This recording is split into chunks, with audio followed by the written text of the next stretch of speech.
O que é a vida? A vida é tudo aquilo que me traz sentido, que me dá um significado, que me faz evoluir, que me faz ser uma pessoa melhor. Relacionamentos, pessoas, lugares, tudo isso me faz ser vivo, estar vivo, né? Então a vida ela tem muito a ver, estar vivo e a vida tem muito a ver com o meu desejo, né? Uma pulsão de vida. Nós temos dentro da gente as duas pulsões sempre, vida e morte. E a pulsão de vida ela tem que ser sempre, estar sempre acima. Porque se a pulsão de morte estiver acima, nós estamos numa fase de depressão.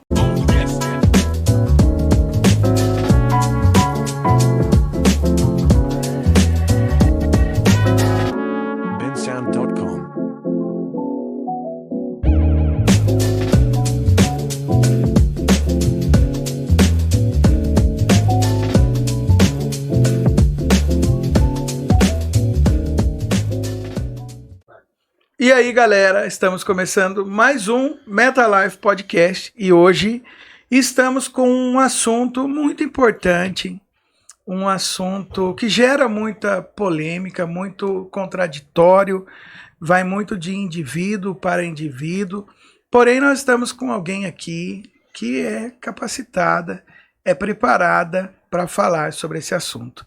Então eu já quero pedir, no início desse episódio, se você conhece alguém que está passando pelo luto, alguém que está sofrendo, perdeu alguém que amava, que ama, e não está conseguindo lidar com essa situação, eu já quero pedir para você compartilhar o link desse episódio com essa pessoa, porque eu tenho certeza que vai ajudar muito, porque eu sei que nesse exato momento tem muita gente sofrendo pelo luto, pela dor da perda, pela dor da ausência, pela saudade.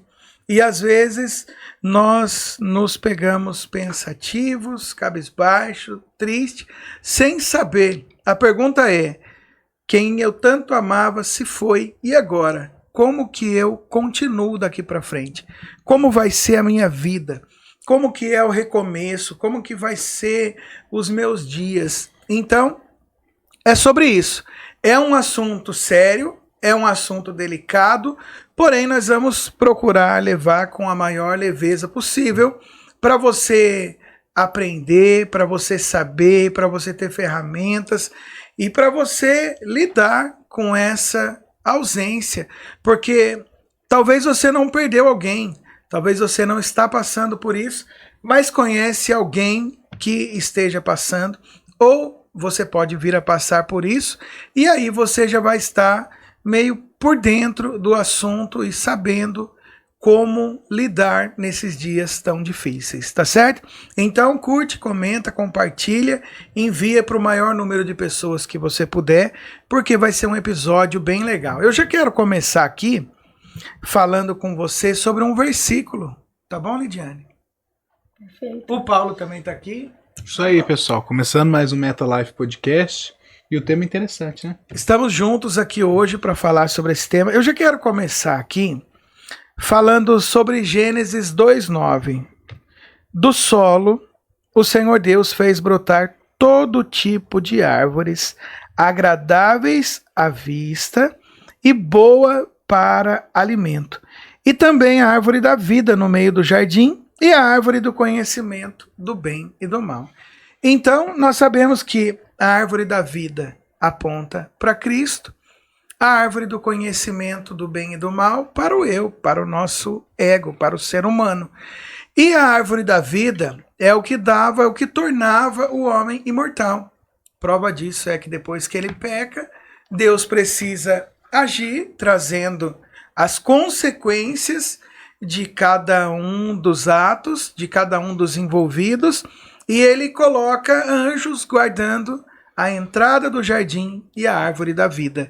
Então, quando o homem perde o acesso à árvore da vida, ele perde aquele acesso direto, comum, aquele acesso livre que ele tinha com Deus, e perde também a imortalidade e passa a ter um prazo de vida.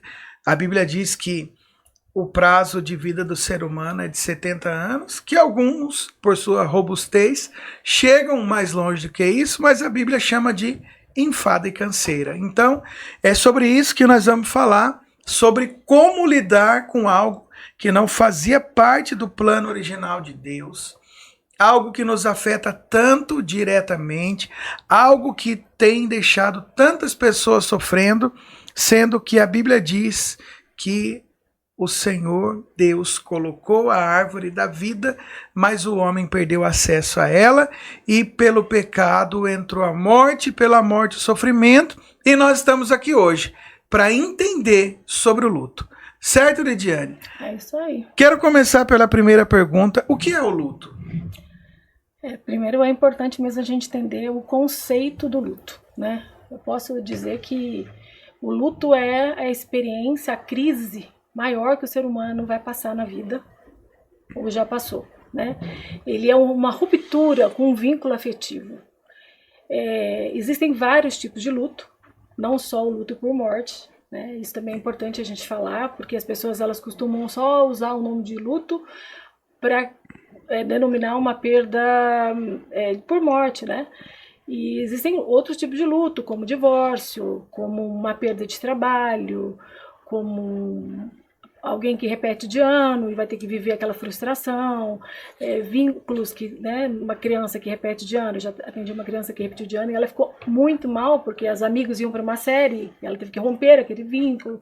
Então são coisas que trazem sofrimento. Então, mas aqui nesse caso, pelo que a gente vai seguir, né, nós vamos falar mais a respeito do luto por morte, certo? Sim.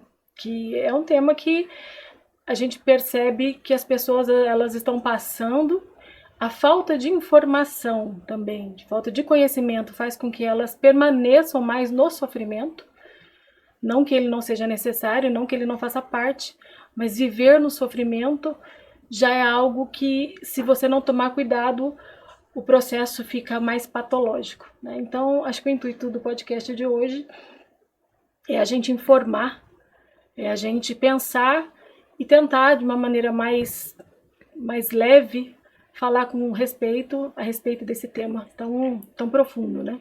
Às vezes a pessoa perde alguém bruscamente, por exemplo, um acidente de carro, ou algo ali, por exemplo, um infarto fulminante, algo desse tipo.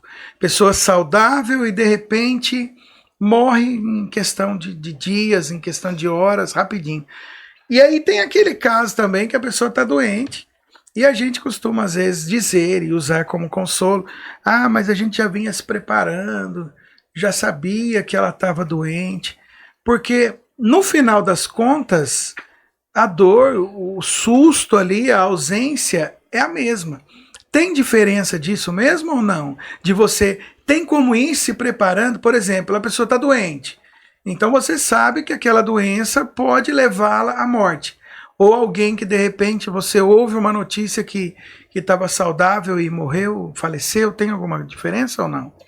Vou falar primeiro desse luto por doença, né? A gente chama na psicologia de luto antecipatório. É um luto onde você já tem um prognóstico, uma doença onde você tem um prognóstico ruim, onde você já tem às vezes cuidados até paliativos. Então o familiar ele vai se preparando. O tempo da doença vai às vezes causando um cansaço emocional e físico, e tudo isso pode contribuir para que você consiga se conformar mais com ele. Mas dizer que você não vai sofrer é quase que impossível, né? Agora, o luto inesperado, que é o luto assim por acidente, tem vários tipos, né? Eu vou falar também depois dos outros. É um luto por acidente, por exemplo, que é uma coisa muito brutal. Ele vai trazer um outro peso para as pessoas que estão envolvidas, né? A pessoa sai de casa e não volta. Eu estava só cortando você um pouquinho, eu estava vendo uma reportagem hoje pela manhã.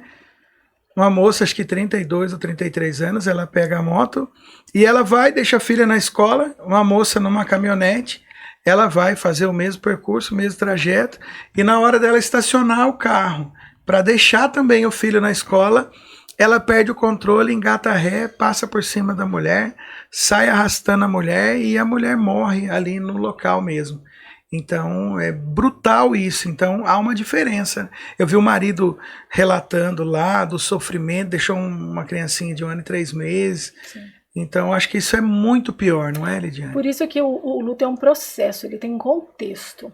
A gente não pode generalizar o luto. Cada caso é um caso. Nós não temos um protocolo a se seguir com o luto, porque ele vai depender muito da forma que ele ocorreu, da idade que a pessoa tinha. É diferente um luto de uma pessoa de 90 anos, doente, numa cama, de uma criança, que você tinha sonhos e planos com ela, né? Então, tudo isso ele tem que ser muito visto na hora de você falar sobre o luto, para não generalizar. Cada caso, volto a dizer, é um caso. Agora, com certeza, todos esses aspectos eles vão contribuir para a forma com que esse luto vai aparecer. Você perder alguém que você estava esperando voltar, um companheiro, e não volta mais. Você tinha planos, você dependia. Você entende como é diferente? Simplesmente você perder alguém que já viveu a vida inteira, que estava doente, numa cama, sofrendo, sentindo dor. Então a gente não pode nunca deixar de ver o contexto inserido para falar de um luto, né? E a gente, enquanto psicólogo, para atender e acolher um paciente que chega enlutado até o consultório. Tipo, uma pessoa que já cumpriu o propósito. É claro que a gente não sabe o propósito 100% de cada um de nós, de cada ser humano. Mas, por exemplo, você pega alguém com 70, 80 anos, já construiu bastante coisa, criou os filhos, teve um bom casamento, teve uma família, os filhos estão bem. Eu acho que é bem diferente, né, do que você perder alguém que tinha totalmente ali uns sonhos. E outra coisa, a gente usa muito o termo perder alguém. É correto usar isso? É sadio usar isso? Tem alguma outra palavra que substitua isso? Porque perda dá um sentimento muito ruim em nós para tudo, né? Eu lembro uma vez eu tinha um carro e roubaram meu carro no trabalho e no outro dia, no dia seguinte, eu tinha que pegar o ônibus para ir trabalhar. E pensa no ódio que eu fiquei, porque eu pensava comigo, puxa vida, eu tinha meu carro e agora eu tenho que esperar o ônibus. Esperava 30, 40 minutos, saía 6 horas da tarde, ia para a rodoviária a pé. Então, a perda é muito ruim. É correto dizer eu perdi alguém? É o mais cotidiano, né? É o mais que a gente ouve. Aí eu perdi, porque a sensação que dá é essa no primeiro momento, de que eu não tenho mais, estava na minha mão, essa falsa sensação que a gente tem que tudo é nosso. De que está no controle. Que está no controle, de que as pessoas são nossas, são os nossos filhos, são os nossos pais, é o nosso marido, de pertencimento, né? E a morte, o luto, ela traz essa ruptura. Ela nos faz ver a realidade. Ela nos faz ver a finitude da vida. E que ela é um sopro mesmo. Principalmente quando você perde alguém novo. Que não estava nos planos, né? A morte está nos planos de ninguém, mas quando existe, igual o senhor estava falando aí, dessas mortes inesperadas, elas são muito mais difíceis de digerir, o processo às vezes é mais doloroso, o tempo é maior. Então, a palavra perda, voltando à sua pergunta, ela é muito bem colocada, principalmente para quem está passando. Eu perdi mesmo, né? Acabou, não está mais no meu controle. E, na verdade, se a gente fosse ver, nós poderíamos até usar um outro nome, eu perdi o contato físico, mas eu não perdi a essência daquela pessoa na minha vida. Isso seria a evolução de um luto, né? Uma reprogramação daquela pessoa na minha vida. Não mais fisicamente, mas agora só emocionalmente. Sim. Esse ressignificar... você citou sobre o luto antecipatório, né? Como que é? O termo antecipatório. Ele já não é um luto de fato? Ele já não tá... Porque no momento que eu tô diagnosticado de um câncer maligno, aquilo não me gera esperança. Aquilo não me gera desejo de milagre, aquilo não me deseja nada disso. A primeira sensação que eu tenho, morte. Eu vou perder meu parente. Aquilo já não é um luto que eu tô vivenciando. O câncer durou 2, 3 anos. Ali já não tá vivenciando o luto? Sim. Já, né? Já. Por isso que é luto Antecipatório. Você está vivendo o luto. Entendi. Antes da morte propriamente dita.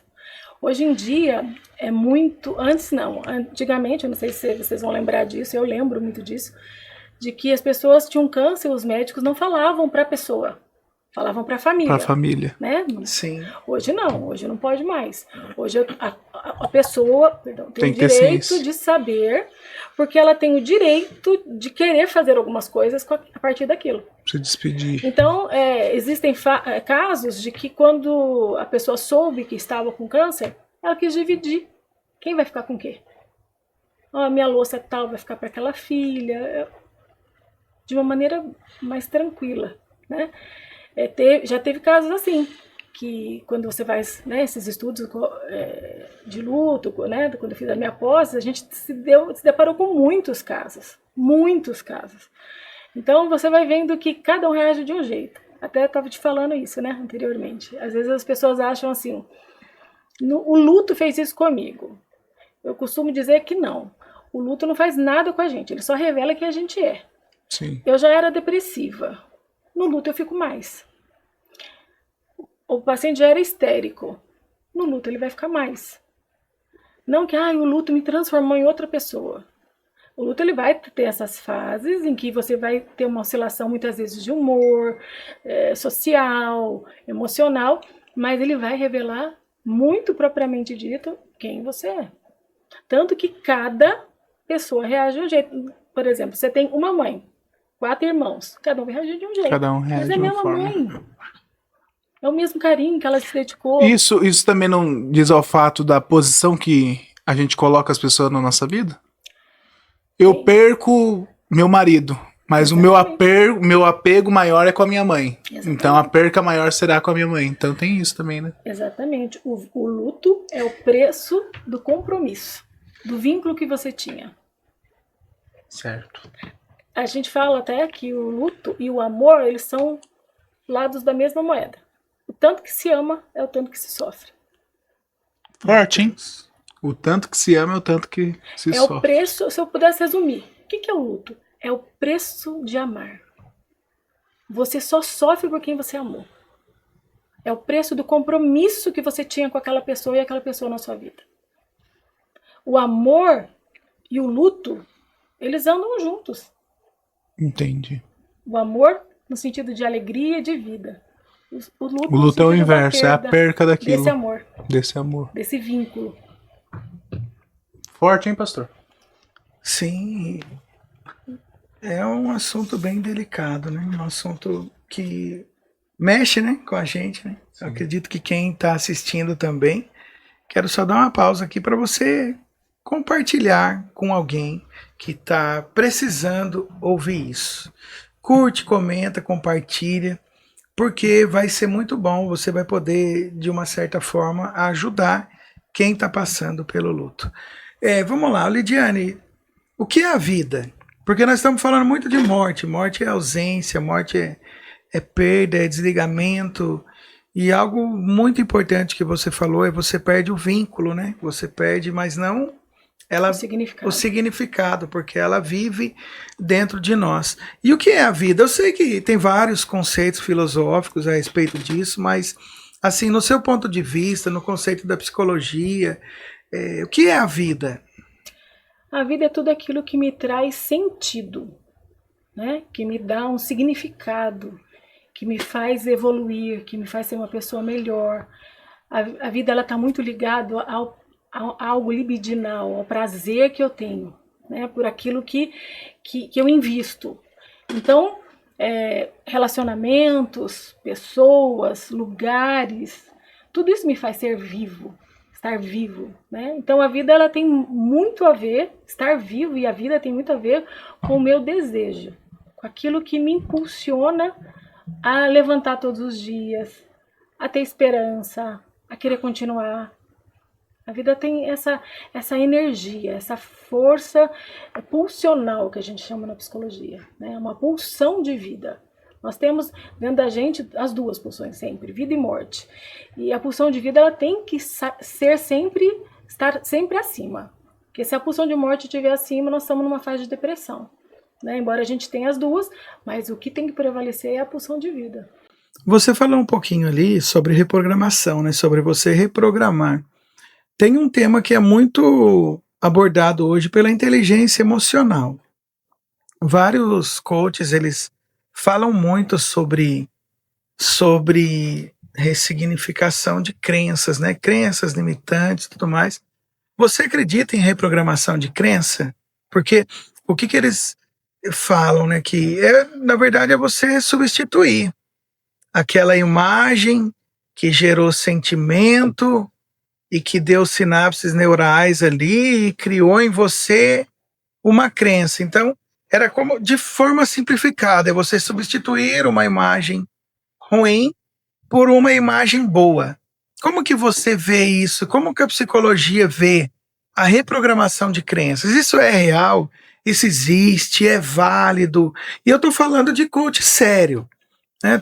Não tô falando desses aventureiros que aparecem por aí querendo ir no YouTube e criar um canal e monetizar. Não, estou dizendo aqueles coaches que comprovam cientificamente mesmo. Você vê sentido, significado nisso? A palavra mais usada na psicologia é ressignificar. E ressignificar não é virar uma chave, não. Tipo, eu era de um jeito, sou de outro. Eu acredito nessa capacidade que nós temos, enquanto seres humanos, de ressignificar à medida que eu penso, conceituo, avalio, e aí mudo, se fizer sentido. Não simplesmente como algo que vai ser assim, você acreditava nisso, agora isso aqui, você é outra pessoa. Não, existe um processo para ressignificar. Né? Eu pensava de um jeito, ou... Por exemplo, o que a gente usa muito, eu uso muito lá no consultório. Alguém que sofreu um trauma, um abuso. O abuso vai estar sempre lá, não vai esquecer. Mas eu vou ressignificar aquela experiência dela, fazendo ela pensar no que ela viveu, não é negar. E a partir disso, o que eu posso fazer? Talvez eu vá cuidar de crianças para não sofrerem esse tipo de coisa que eu sofri. Eu vou mudar a minha energia, que era ruim, pesada, sim, negativa. E você vai colocar sentido, propósito em exatamente. Algo. Às vezes as pessoas têm um câncer, começam a cuidar de pessoas com câncer, né? É algo mais ou menos desse tipo ou não? E olha, eu vou falar até algo mais que eu tenho visto e vivido, né? Porque para mim o luto, ele faz muito sentido. Eu sou psicóloga há 25 anos, sempre trabalhei com luto, né? Isso é um tópico que cai muito em consultório. E eu sempre dizia assim, eu conheço a dor. Não, conheço não, perdão. Eu imagino o que você está sentindo. Eu imagino o que você está sentindo. Até eu passar por um luto de uma irmã. A hora que eu passei pelo luto, eu realmente entendi que eu não conhecia a dor dela. Hoje, eu fui estudar o luto depois disso. Daí eu ter autoridade, propósito, conhecimento para ajudar outras pessoas a passar mais rápido pelo que eu passei. E eu posso dizer o seguinte, que você aprende a ressignificar até nisso. Por quê? Eu perdi uma irmã, minha mãe perdeu a filha, certo? E eu acho que não existe dor maior. A psicologia fala que a dor para a perda de um marido do cônjuge é uma das dores mais devassaladoras que existe. Diz que, por exemplo, quando a mulher falece, a probabilidade do marido falecer em seguida é muito maior, né? Existe uma explicação disso. E agora, a perda de um filho é, sem dúvida, aquela que tira o chão e desestabiliza toda a família. Porque o vô está sofrendo pelo neto e pelo filho, e assim vai. Mas a capacidade de ressignificar nesse momento, se você focar sua dor em construir, em ajudar, você vai ser uma bênção na vida das pessoas. Hoje, a minha mãe, ela tem um incômodo quando ela sabe que alguém perdeu um filho, para ela ir falar com essa mãe. É uma empatia, é um carregar o fardo junto que ela quer, que só foi possível depois dela passar por isso. Então ela ressignificou a dor dela. Então eu tenho muita certeza de que isso acontece, por experiência própria e por teoria, né? Eu também tenho muito essa facilidade, depois de ter perdido, muito mais empática, né? Porque eu sei o que você está passando, eu sei qual fase que você vai passar, eu sei o quão difícil vai ser, eu sei as fases da ausência, você sabe, você conhece. Sabe a evolução, né? Quais são as fases, Lidiane, que tem? Então, falar sobre as fases do luto hoje é algo que está ficando cada vez mais complexo. Antes se falava em 5 fases, erradamente, porque se falava... existe uma autora chamada Elizabeth Kuller, e ela falava das 5 fases de aceitação de doenças terminais, e começaram a usar isso como as 5 fases do luto. A psicologia meio que modernizou isso, e hoje se fala em 7 fases. Elas não são fases que elas vão seguir cronologicamente, elas são fases que podem ir e voltar, né, que fechamos uma, começamos outra, não existe isso, mas elas têm pelo menos o início e o fim delas, né? Então a primeira fase a gente chamaria a fase de choque, a fase em que você tem a notícia da perda, o impacto daquilo, né? A segunda fase é a fase da negação. É quando você não quer acreditar. Então você começa a negar isso. Não, isso não aconteceu, isso não é verdade. Ela pode ser muito próxima uma da outra, né? Você tem o choque e já começa a ter a fase da negação. Ela pode durar normalmente até os 15 primeiros dias, que é a fase onde você está tentando digerir aquilo que te aconteceu e você usa muito a negação. A fase da ambivalência, essa é uma das fases novas que foi colocada, que é a fase de tem hora aceitar e tem hora não aceitar, tem hora entender o que aconteceu e tem hora não entender. A fase da revolta, que é a fase da raiva, onde eu tento protestar, eu não acredito que isso aconteceu. Raiva de Deus, raiva às vezes de mim, raiva... Você tem raiva, você tem um sentimento muito mais agressivo. Né? Temos a fase da negociação, que é a fase meio que do acordo. Bom, mas e se eu tivesse feito isso? E Deus, tem gente que elas entram tanto quase num surto que elas até falam, Deus, mas se fizer tal coisa, você me devolve? Elas querem negociar, barganhar. A fase da negociação é a fase da barganha com Deus, ou a fase desse questionamento, e se eu tivesse feito tal coisa? É uma fase onde você vê que muitas pessoas passam, né? É muito forte essa fase. Se julga muito, né? Se julga muito, né? Se eu tivesse feito isso, mas por que eu não levei? Por que eu não vi? Sim. Deveria ter cuidado mais, estado mais junto. A gente tem esse falso poder, né? De que tudo está na nossa mão e que a gente teria o controle, né? Depressão, que essa é a fase em que você vai passar e que é uma fase mais crítica, porque se você não olhar para ela, ela pode virar patológica. E aí, normalmente, precisa-se de apoio psiquiátrico, medicação e tudo mais. E depois, por fim, a fase da busca e de aceitação. Que é a fase onde não é que você resolveu o luto, porque o luto não tem solução. Vamos deixar claro isso. O luto, uma vez você enlutado, você vai ter para sempre, porque aquela pessoa não vai voltar. Então, o luto, você só vai aceitar o que houve, como uma forma de se reorganizar para continuar. É aquilo que nós falamos. Eu começo a entender que aquela pessoa não mora mais fora, mas mora dentro. Até citei agora a frase que eu queria deixar aqui também, que é uma frase de um psicólogo chamado Luz, de 2021. E ele fala que nós psicólogos, quando trabalhamos com enlutado, trabalhar com enlutado é ser testemunha de um amor que nunca morre. Forte. E nós vamos viver isso mesmo, porque o enlutado vai sempre falar daquela pessoa. Existem pessoas que falam até no presente. Ela gosta. Ele gosta. Ah, não, perdão. Ela gostava. Então, até isso, até a fala de ir voltando as coisas para o lugar, né? Ela gostava. Ela não está mais aqui. Então, ela gostava. Você vai aprendendo e vai desenvolvendo. É um processo de reparação.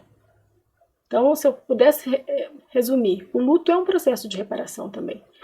É do luto a reparação para a vida, para voltar para a vida. Que esse é o sentido depois, né? Não é a gente permanecer no luto. É o luto fazer parte agora, ele interage, ele integra na nossa vida, mas eu preciso viver mesmo assim. Eu preciso achar um significado para mim mesmo assim. Entendi. Essa... E tem... Pode falar. Essa alternação de fases. Então ela pode, uma hora, ressignificar, né? Então aconteceu, com aceitação, né? A fase da aceitação, mas ela pode voltar automaticamente para depressão. Então, a aceitação, ela tá realmente no fim. Desse processo. Então, tanto o começo, que é o choque, que existe, e o fim, são os pontos, ele não alterna. Não. Entendi. Os pontos, o inicial e o final, é onde você começa a entender o processo. Mas o que mistura muito são aquelas fases do meio. Entendi. Entendi. Hoje, essa pessoa que tá falando comigo, até comentei que vinha conversar, ela falou, pode falar de mim lá, tá só não falar, que não era pra falar o nome, né? Imagina. Ela falou, eu sou assim, tem dia que eu acordo, quero morrer. No outro dia eu falo, não, eu quero viver, quero ser feliz. Então é exatamente esse sentimento duplo, âmbio, né? Essa ambiguidade que existe. Entendi. Tem dia a vida é bela, eu preciso continuar, e tem dias que não tem mais sentido eu continuar. É. Tem alguns que se perde, se prende, só não faz mais sentido continuar, né? Que aí é a depressão mesmo, que aí pode virar patológico. Que aí pode virar patológico. Entendi. A mais perigosa dessas 7 fases é a depressão? Sim. Ela é mais perigosa porque você tem um tempo maior naquele lugar. Você está sem forças, né? Você está sem energia psíquica, você está sem motivos, então é muito mais propício você ficar ali. As coisas perderam sentido. Só que, se você for ver, por exemplo, uma pessoa que perdeu alguém, no início ela tem muito mais probabilidade de adoecer fisicamente, porque a imunidade é baixa, ela perde muito sentido. Existem muitos... O cérebro do enlutado muda. Sim. Ele passa por um conflito, né? Então, você vai ver que pessoas que acabaram de passar por isso, elas começam a falar, depois, o que eu estava falando mesmo? Eu vou fazer... Não, mas eu não sei o que eu vou fazer. Perdi. Tem uma confusão, tem uma confusão intelectual, uma confusão emocional, tem hora que eu tô com raiva. Tem hora nível que de estresse aumenta muito. Sim. Então há uma alteração no cérebro da pessoa, Química, comportamental. Química mesmo. Química mesmo. Por isso a medicação, às vezes, necessária. Eu conheço uma pessoa que ela, antes, né, ela teve um processo, ela tinha pressão alta, diabetes, tudo, melhorou, estagnou, passou pela fase do luto, voltou tudo. E voltou muito pior do que era antes. Exatamente. E o estresse muito alto. Isso daí, então, é por causa da química do cérebro mesmo, pra conformar com o luto. Na verdade, não é química só do cérebro, né? O cérebro manda no corpo. Entendi. Então, se eu não tô digerindo aqui bem, o corpo vai responder. Entendi. Então, baixei minha imunidade. Células estão atacando mais, você vai ter uma infecção de urina, você vai ter uma dor de garganta, você vai ter uma dor no estômago, você vai perder o apetite, você vai ter manifestações físicas muito por causa da psique. Então fica uma irritabilidade maior, quem já é meio irritado fica pior, depressão, mais triste, mais melancólico, interfere bastante nisso? Aquilo que, volto a dizer, como eu era antes... Intensifica. Pode intensificar muito mais. A maneira de reagir a um luto, às vezes um pai e uma mãe é muito diferente, né? Irmãos. Por quê? Porque cada um tem uma psique, um significado, um vínculo e a forma de ver a vida. Sim. Só que aí, ó, vamos lá. Para a pessoa ela sair dessa fase, seja depressiva, seja essa alteração de humor, tudo, o primeiro passo é ela reconhecer que ela precisa de uma ajuda, né? Dependendo do estado, sim. Porque tem pessoas que falam, eu não preciso de ajuda, eu não preciso de psicólogo, eu sei lidar com isso, mas não tá sabendo lidar com a perca. Hoje a rede de apoio ela é fundamental. Porque o mundo ele tá muito assim, com essa ideia de que a gente só ganha. Sim, é o ganha-ganha, né? E ganha-ganha é muito rápido, né? Tudo muito fast food, tudo muito rápido. Um clique aqui você já consegue, ganha. E aí quando a gente vê o mundo real, quando você perde alguém, que nada do que você faça, nenhum botão que você aperte vai fazer a pessoa voltar, a pessoa às vezes dá uma surtada, um desequilíbrio muito maior. Sim. E pessoas muito controladoras, né? Porque eu acho que Pra aquela pessoa que é aquilo, que acha que tá todo mundo debaixo da mão dela, que ela sabe controlar todas as situações, quando ela passa pelo luto, até ela se conformar, não tá dentro do meu controle, eu não vou ter de volta, então tem essa confusão mesmo de todos os sentidos, né? Todos os sentidos. Essa pessoa que hoje estava me falando, ela falou uma coisa que eu achei muito interessante. Ela teve uma crise de choro saindo do trabalho porque queimou a luz do freio do carro dela. Mas você acha que ela chorou por causa da... Não. Ela perdeu o marido faz 1 ano. Ela chorou porque as coisas fugiram do controle dela e ela não sabia fazer. Ali ela viveu o luto. Ela não chorou pela luz do Porque é luz. algo tão simples, né? Mas... Ela não choraria se não tivesse nesse contexto. Então, é isso que eu falo. Agora, ter uma rede de apoio, a terapia é muito importante nesse momento. Hoje a gente tem especialização nessa área. Você vê que a psicologia vê isso como tão importante que você tem hoje especializações em luto. Por quê? Porque é difícil passar sozinho. Você precisa ter alguém que tenha conhecimento teórico, que tenha conhecimento de comportamento para tentar te ajudar. Ô, Lidiane, quando um casal perde um filho, eu já conheci casal que perdeu o filho e desestabilizou completamente a família. E chegou a divórcio mesmo e abalou emocionalmente, espiritualmente, destruiu a família.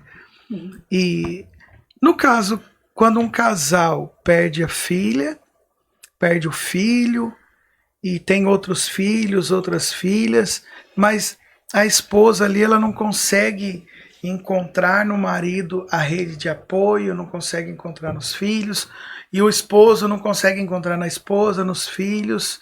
Como que resolve? Como que chegaria num consenso ali entre eles? O que eles devem fazer juntos? Eu sempre pergunto pro paciente assim: quais são os motivos que você tem para continuar? Porque uma família que tem 3 filhos e se perdeu um, ela tem motivos para continuar, ainda tem 2. É lógico que não é o ideal que ela queria, volto a dizer. Existe uma perda legítima aí. Mas eu tenho que olhar nos motivos que me fazem continuar. Quando muitas vezes a separação, essa falta de estabilidade, é que cada um está olhando só para a sua própria dor. Ela não está olhando para a dor da esposa, ela não tem essa troca. Ou tem muitas vezes culpa, eu já vi casos de que um culpava o outro. Se você tivesse sido pai, você não foi pai que eu tinha para ele, não morreu por causa disso, né? Não, nada que o pai fez. Mas na hora das discussões veio à tona toda a raiva. Aí a gente volta da raiva, né? A fase da raiva. Por isso, a rede de apoio, gente. Por mais que você tenha uma boa intenção em ajudar, a pessoa comum ela não tem. Ela vai falar palavras que é a última coisa que o lutado quer ouvir. Deus sabe. E é aquilo, né? O primeiro sentimento que vem é aquilo. Ela não sabe o que eu tô passando. Jamais. Ela não sabe o que eu tô passando. Então o lutado, ele fala isso. Ela não sabe o que eu tô passando, então por que ela tá falando isso, né? Exato. E ninguém sabe. Enquanto você não viver. Enquanto você viver, ninguém sabe. E é uma verdade isso. Agora, vocês têm que falar... uma coisa que eu gosto muito de falar quando eu trabalho com algum familiar é o seguinte: esteja presente no silêncio. Você não precisa falar nada. Aliás, não tem que fale. Não tem nada que console. Mas a presença no silêncio faz diferença. Ó, tô aqui, esteja tá? ali, né? O que eu posso fazer por você hoje? Quer que eu lave a louça? Vim trazer um bolinho. Eu gosto muito uma professora que eu tive, ela contou que um dia a vizinha dela, ela soube que tinha perdido a mãe. Ela não tinha tanto contato com a vizinha, mas ela soube que perdeu a mãe e ela sentiu, né, uma empatia. Passando na padaria, tava saindo um bolo, ela pegou um bolinho, bateu lá na porta da vizinha e falou: olha, eu vim trazer um bolo para você. Eu soube que você perdeu a sua mãe. Esse bolo não tem nada a ver, não vai fazer nada na sua vida, mas eu queria que você tomasse um cafezinho e sentisse o meu carinho por você. O que o bolo vai fazer? Nada. Mas eu lembrei de você e queria. Né? Ela, puxa, entra. Fez ela entrar. Vamos tomar um cafezinho juntas? E aí, sentiu vontade de falar, chorou, não.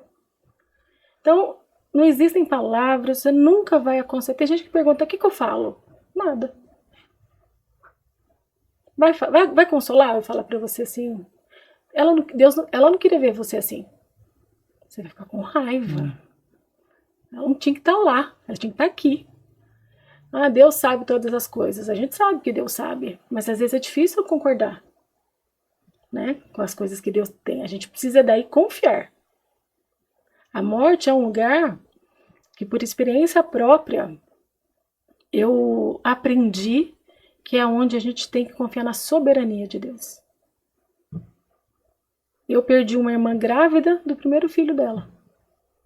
Então, no momento em que a gente achava que a família ia aumentar, que a vida estava chegando, a morte chegou. E ali, lógico, passei por um monte de fase aqui. Briguei com Deus. Nossa, briguei com Deus. Briguei. Aí uma amiga minha falou, você não pode brigar com Deus. No telefone comigo falou, não, você pode brigar com Deus, porque Davi brigava e ele era considerado amigo de Deus. Então você pode brigar com Deus. E eu falava, Deus, o que o senhor fez? Não é possível, você errou. Eu falava para ele, você errou, o senhor faz um plano e faz outro. E foram muitos questionamentos que eu fiz. Mas muitas noites em que eu questionava, em que eu... Por que não fui eu? Todas as perguntas que a gente faz enquanto está vivendo o processo. É isso que as pessoas também precisam saber. Que é angustiante, mas faz parte do processo. Vai passar. Se você caminhar certo. Se você quiser ajuda, vai passar. Ô Lidiane, você falou algumas palavras aí, que a gente fala, né? Deus sabe e tal. Você teria uma lista de pelo menos 3, 4 palavras que não se deve falar para o enlutado? Que você vai piorar a situação? São palavras do senso comum, né? Deus tem o melhor para ela. Aí você fala, e para mim, não? Então, Deus tem o melhor. Ela não quer te ver assim. Olha, se ela estivesse vendo você, ela estaria muito triste de ver você desse jeito. Você já tá mal, você ainda tem que ter uma expectativa, reagir a uma expectativa de alguém. É meio que um sermão, né? Aí não quer ouvir esse sermão, né? É uma tentativa, eu acho, de consolo. É um desespero, né? De ver a outra pessoa que a gente ama sofrendo. E eu acho que o que me vem na mente rápido são essas 3. E tudo vai ficar bem. Também você fala, não quero que fique bem, eu só quero a pessoa de volta. Né? Você não quer, você quer... A única solução para você é ter pessoa de volta. Você acha que é. Então, qualquer outra coisa que alguém possa sugerir que não seja a pessoa de volta, você não aceita.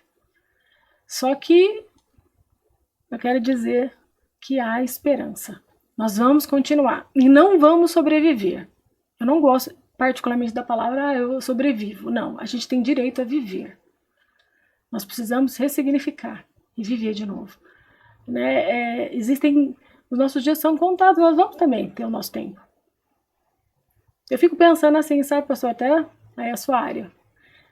Quando a gente passa por essa experiência, e aí você se entrega tanto à dor, porque também há uma entrega à dor, tem gente que se entrega a essa dor, né? Acho que Deus, quando estiver face a face com a gente, será que ele vai falar assim, o que você fez com a vida que eu te dei depois que ela foi? Ela foi seu Deus? Porque depois que ela foi, acabou? Ele foi seu Deus? Não, o Senhor ainda tem vida, ainda tem sonhos pra gente. O Senhor ainda tem planos pra gente. Apesar disso. Sim, faz muito sentido. A vida tem que continuar, né? Não a sobrevivência. Aquela hora a gente estava falando sobre o luto, né? Tem pessoas que não vivem, sobrevivem. Igual a gente ouve falar assim, fulano não está vivendo, está vegetando. Não no sentido de uma doença, mas no sentido de não cumprir um propósito. Não ter alegria nos pequenos detalhes. A Bíblia diz, Lidiane, sobre o poder das palavras. O poder da vida e da morte estão nas palavras. Um tema muito abordado também hoje é a confissão positiva. Sim. De você fazer as declarações positivas. Muitas pessoas ensinam você a fazer o mural da felicidade, você escrever as palavras, as declarações positivas. Tem até aquele casal que nós trouxemos aqui, o LP e a Tatá, né? Que eles têm um livro, 500 palavras poderosas para declarar no seu dia. Para declarar no dia a dia. E você vê sentido nisso? Sim, eu acredito que tudo é um investimento de vida ou de morte. Você visualizar, isso é fé também, né? Sim. Você proclamar aquilo que você não vive ainda, mas que você crê que você pode viver. Sim. Então, Abacuque fala isso, né? Abacuque 2:2 fala, escreva a visão, né? Escreva bem legível a todo mundo. Agora, uma coisa importante também para esse tema, que as pessoas às vezes perguntam quanto tempo o luto dura. Particularmente, eu acredito que o primeiro ano é o mais difícil, porque você vai passar por todas as datas sem aquela pessoa. É verdade. Primeiro aniversário, primeiro Natal, primeira Páscoa, primeiro Ano Novo. Isso. Então, realmente é o tempo em que você vai se deparar com essas fragilidades, né, das datas. E a gente espera que ele não tem prazo, né? Porque é aquilo que eu volto a dizer, ele vive em nós, quem já passou, mas a gente espera que depois de um ano e pouco, a pessoa já consiga retomar a vida e ressignificar e fazer a reparação, do luto para a reparação, que é viver de novo. E quando você deve ficar em alerta que a depressão já está se transformando em uma patologia? É pelo tempo, pela intensidade, pelas características? Quais são os sinais preocupantes de alerta para você ficar atento? O desejo de acabar com tudo, a perda de sentido da vida, né? Porque eu perdi, mas eu tenho que voltar a ter sentido na vida. A perda de sentido na vida, o isolamento social, o não fazer nada em casa, o não sair da cama. Cada um vai reagir de um jeito, mas são essas atitudes quase que muito parecidas com a depressão por si só. Porque é uma depressão. Então não é o tempo que define se vai ser patológico ou não. É a forma da depressão, a profundidade da depressão. A profundidade dos sintomas. Do sintoma, entendi. Exatamente. Porque tem que ficar atento, né? Sim. Porque você, por exemplo, a depressão como um dos 7 sintomas ali. Agora, uma depressão, doença, é bem mais difícil de ser tratada, né? Porque a depressão pós-luto, ela é algo que vai passando naturalmente. Você passa por aquela fase, daqui a pouco você entra na última lá, que é a aceitação e tal. Se você tiver uma rede de apoio muito boa, Entendi. Ela pode ser que passe naturalmente. Entendi. Mas aquilo, né? Como eu era antes. Eu já tenho a tendência para ter uma depressão, eu já tive. O luto é um gatilho. Sim. Enorme para uma depressão de quem já teve. Entendi. Então, essas questões também de como eu era, da minha vida, da minha história, vai fazer muito sentido nessas fases depois. Ô, Lidiane, abrindo só um leque aqui, a gente fala muito em gatilhos, né? Você citou agora, a gente sempre usa, né, um gatilho para tristeza, um gatilho para ansiedade. O que são gatilhos, como identificá-los e como amenizá-los ali? Puxa, se eu sei que isso é um gatilho, é involuntário, o que são e como evitá-los? É até legal essa pergunta, porque quando eu começo a identificar os gatilhos, eu começo a eu estar na rédea das coisas, né? Gatilho é um insight emocional que você tem pelo sentimento que o que você está vivendo tem sentido, é parecido com aquilo que você já viveu. Não pode ser situações totalmente diferentes. Mas o sentimento que eu estou tendo aqui é o mesmo que eu tive lá. Então o que eu vivi aqui foi um gatilho para eu voltar lá. O gatilho tem muito a ver com essas sensações de que eu já passei naquele lugar. Eu já fiz aquilo. Então ele tem a ver com essas experiências normalmente negativas que eu já vivi. Ah, entendi. E aí quando eu consigo identificá-los, é uma forma mais simples de eu ter as rédeas da situação, da minha vida. Não é nem só rédea, eu acho. É ter sentido aquilo pra você e aí você não deixar aquilo crescer. Peraí, eu não tô... Igual assim, ela não chorou Pela lâmpada. Foi um gatilho. Ela chorou pela sensação de abandono que ela teve, de falta de controle, de angústia que ela teve, igual ela teve lá na morte, quando ela perdeu o marido. E aí, pra cortar um gatilho é eu parar... Calma, olha aqui. Esse sentimento é o quê? Isso aqui é só uma lâmpada. Entendi. Calma, isso aqui é só uma lâmpada. Eu vou resolver. Isso eu consigo resolver. Às vezes é um sentimento assim, de que tudo tá dando errado e a luz de freio queimou, já é mais algo dando errado. Não, quando você já não tá bem, todo pingo transborda. Fica muito mais intenso uma intensidade a emoção. Muito maior. E às vezes é até difícil para quem tá convivendo junto entender, né? Que a pessoa, qualquer pingo d'água tá enchendo o copo, transbordando, e às vezes a pessoa não consegue, né, ajudar e auxiliar como uma rede de apoio. Porque a rede de apoio mais próxima que a gente tem é quem tá dentro da nossa casa. Sim. Né? E aí tem gente que não tem essa compreensão, vai falar, é frescura, é vitimismo, tá querendo chamar atenção. Ou comigo não foi assim, né? Eu não fiz dessa forma. Porque eu sempre falo, um ser humano não é igual ao outro. Às vezes a gente vê uma pessoa passando algo tão difícil sorrindo. Às vezes você vê alguém passando uma lâmpada de freio que queimou, gritando, chorando. Você entendeu? Então são indivíduos, porque cada um tem a peculiaridade do que está vivendo. Exato. Eu não sei a fundo o que a Lidiane está vivendo. Você não sabe a fundo o que o Paulo está vivendo. Então, às vezes, o que é bobo para mim é muito grande para você, e o que é o contrário. Às vezes você tá vivendo algo, nossa, eu falo, louco, Lidiane, você está chorando por isso? Para mim, mas para mim não é nada, mas para você... E ter a sensibilidade de entender isso, né? Uhum. Aí que dá uma grande questão. Como ser rede de apoio dessas pessoas? Como eu me colocar à disposição? Eu creio que é muito de presença, né? É a que a gente estava conversando. Eu acho que é mais ou menos o que ela falou, né? Não olhar só para sua dor. Não é, Lidiane? Sim. Olhar para a dor em do que próximo. posso te ajudar? Onde eu posso ser útil? Tô vendo que você não tá muito bem. Vamos marcar um médico? A presença é mais importante que as palavras, às vezes. Se você tem um pouco mais de intimidade, Sim. Você pode falar, vamos marcar um médico?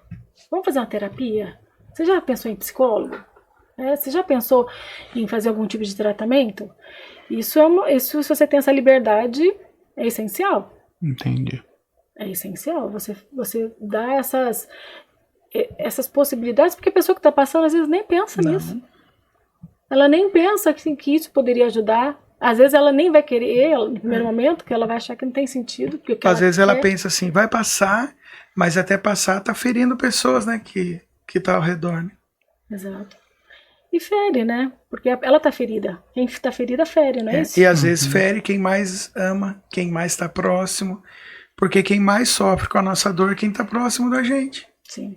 Que às vezes você dá uma resposta ríspida, às vezes você é áspero, às vezes você não demonstra amor em quem você ama demais. E é quem está mais próximo, né? Uhum. Então é saber esse limite mesmo. E Lidiane, para a gente encerrar, tem algo mais assim que você vê que você precisa falar, que você quer falar, algo mais importante? Algo tão importante quanto o que já foi falado? Eu acho que o que tem que ficar muito claro para todo mundo é esse entendimento de que o luto é algo individual, de que não existe um roteiro para ele, e que ele precisa ser escutado, ainda que no silêncio. Ele precisa ser respeitado, ele é validado, é legítimo passar pelo luto. Aliás, o luto, ele é o processo de reconstrução. Eu cheguei no limite da dor, e daqui, e você pode ter certeza que você vai sair mais forte. Você vai sair mais forte. Se você escolher o caminho da vida, você vai sair mais forte. Existem muitas pessoas que elas nem estão percebendo que elas não estão escolhendo o caminho da vida. E elas estão morrendo também. E aí, dentro, às vezes, de uma família, uma mãe que perde um filho, ela também deixa os filhos órfãos. Porque ela não vai cuidar mais desses filhos. Então é preciso olhar não só para si, mas para o contexto que eu estou. Eu preciso reagir pelos meus filhos, eu preciso reagir pela minha mãe, eu preciso reagir. É lógico que normalmente primeiro por mim. Mas se hoje você não consegue achar em você, reaja por quem está à sua volta, pelos motivos que você tem para continuar. Eu sempre pergunto, quais motivos que você tem para continuar? É neles que a gente precisa agarrar nesse primeiro momento. Ah, eu tenho um casamento, eu tenho uma filha, então vamos agarrar nela. Não pôr toda a expectativa nela, não é que ela vai virar agora o seu outro, né? Mas vamos olhar para ela, então. E a gente precisa continuar, a gente não pode só sobreviver, a gente precisa viver. Deus deu uma vida para cada um tempo para cada um, e nós precisamos confiar nessa soberania dele, nesse controle absoluto dele, e que ele faz sempre o melhor para aquele que ele resolve chamar. Glória Nem sempre a Deus. pra gente que fica. E isso é aí um outro combinado, que aí ele é a gente confiar nele. Mas por aquela pessoa, ele fez o melhor. E a gente precisa confiar, isso tem que nos bastar. E eu acredito que de tudo que nós falamos aqui hoje, tudo que você nos ensinou também, a soberania de Deus é algo que a gente deve ter consciência disso. Sim. Porque vem mesmo os questionamentos, o que eu poderia ter feito, por que eu não fiz isso, por que eu não fiz aquilo. Mas a soberania de Deus, ela prevalece. E confiar. Sim. Confiar em Deus, confiar que Ele fez o melhor para aquela pessoa. Aquela pessoa. Talvez não foi o melhor para mim. Não era o final que eu esperava. Porque seria muito bom se a vida fosse igual Você Decide que tinha. É mesmo. Lembra? Antiga, hein? O final você decide. Que final você quer? Nós sempre vamos querer um final feliz. Melhor para nós. É, o melhor para nós. Então, foi o melhor para aquela pessoa. E a gente precisa saber que é hora de dar tchau. Né? De seguir. É. De prosseguir. Não mais parar. É hora de seguir em frente. Então, é isso, pessoal. Eu quero pedir para você curtir, comentar, compartilhar. E vamos encerrar com uma oração? Você pode orar por nós, por aqueles que vão nos assistir, aqueles que estão assistindo, aqueles que vão encaminhar, alguém que está passando por um luto. Você faz essa oração? Senhor Jesus, nós te somos gratos por esse tempo tão precioso, onde nós falamos, sim, da morte, do luto, desse momento tão difícil que nós vivemos aqui na Terra como seres humanos. Mas acima de tudo, Jesus, eu quero finalizar esse momento lembrando da vitória sobre a morte. Eu quero, Senhor Jesus, lembrar daquilo que nos é reservado, daquilo que nós esperamos no Senhor e que as pessoas que já partiram já usufruem tudo isso. Nós sabemos que a eternidade ela é real, ela é logo ali. E logo, Senhor, nós vamos viver o teu plano perfeito. Mas até lá, Jesus, nos fortalece. Ampara cada coração que está vivendo nesse momento a dor da perda. Dá a cada um um sentido novo, Senhor. Uma força nova, um fôlego novo. O Senhor é aquele que sopra fôlego de vida. E eu te peço, sopra agora, Jesus, em cada pessoa que está ouvindo esse programa, essa oração. Sopra fôlego de vida, Senhor, e renova as forças, a esperança, Senhor, para que a vida volte a ter um sentido e que elas vivam ainda os teus planos e os melhores dias que o Senhor tem reservado para elas aqui na terra. Em nome do Senhor Jesus, nós abençoamos essas pessoas e declaramos vida sobre cada uma delas. Que seja assim, Pai. Em nome de Jesus. Amém. Amém. Gente, é isso. Por hoje é só. Semana que vem tem mais MetaLife, levando até você informações que transformam a sua vida. Um forte abraço a todos.